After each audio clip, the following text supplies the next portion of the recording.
Benim doğuştan gelen bir hastalığım var, her iki abdest yollarından. Ee, Çok sıkıntı çekiyorum gece gündüz. En çok geceleri çok sıkıntılı geçiriyorum. Bez bağlamak zorunda kalıyorum, idrar torbası vesaire.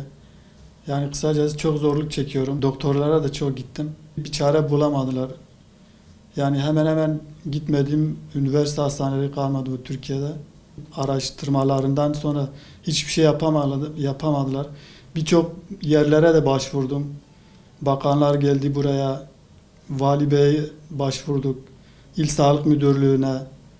Yani böyle gidebileceğim kişilere gittim ve sahip çıkamadılar.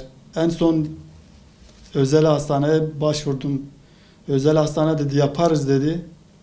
Ama çok büyük bir para istiyorlar. Yani 120 bin lira para istiyorlar benden.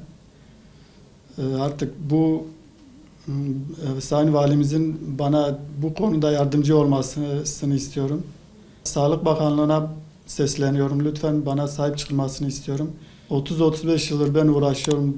Bana herhangi bir çare bulamadılar.